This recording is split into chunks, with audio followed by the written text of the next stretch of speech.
We watch the Pope here. We want to continue our coverage and take you live to Washington, D.C. And that is where reporter Polo Sandoval is joining us live from our nation's capital with more on the People's Address to Congress. And Polo, the Pope touched on some big issues, including immigration, the environment, even the death penalty. Yeah, guys, we did hear Pope Francis really address several of those highly controversial, highly debated topics. As you mentioned there, immigration, really he began that portion of his speech by calling himself yet again a son of immigrants and really reminding Congress that, in his own words, most of us were foreigners at one time and really encouraged lawmakers not to turn their backs on families in need. Perhaps also directly linked to that Syrian crisis that continues to worsen in the Middle East. But I have to tell you that there was really at least some sense of bipartisanship here on the Hill earlier today. Simply the picture of him speaking to lawmakers, behind him on one side, Vice President Joe Biden on the other, House Speaker John Boehner. That in itself is a fairly rare moment. And of course, on top of them and etched in that stone, "In God We Trust." Meanwhile, let me tell you a little bit about what's happening right now, not far from Capitol Hill. Pope Francis meeting with officials and also the heads of a nonprofit group, Catholic Charities, which is right next to St. Patrick's Church in the heart of downtown Washington, D.C.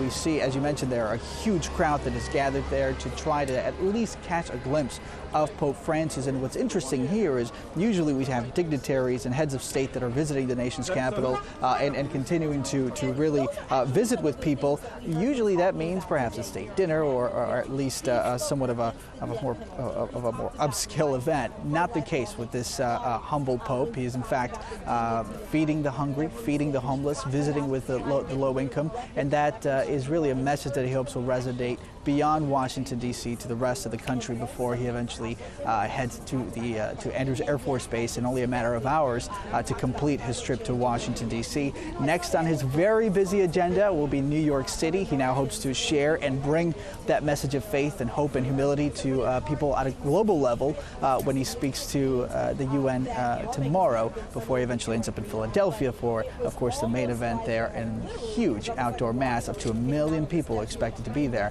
And then eventually he makes his way back to Rome, wrapping up what has been a truly exhausting 9-day visit to both Cuba and the United States. Now, Polo, you were outside amongst the general public while the Pope was speaking to Congress, and he touched on so many different key issues that really resonated with the people. What, in your opinion, did you hear from outside? What were the cheers about? What topics was he talking about when you heard the cheers around you?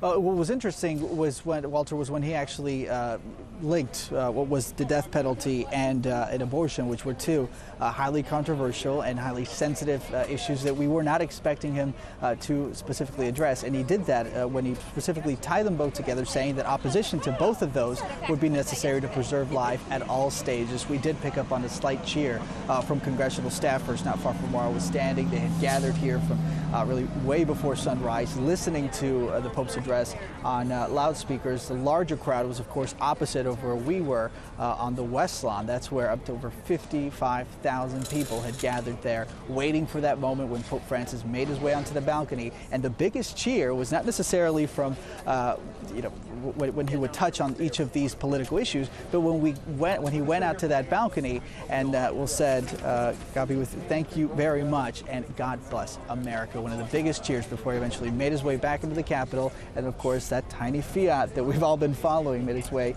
right past the area that you see behind me, and then went over to St. Patrick's Church. Certainly an historic day. Our Polo Sandoval live in Washington, D.C. Thank you.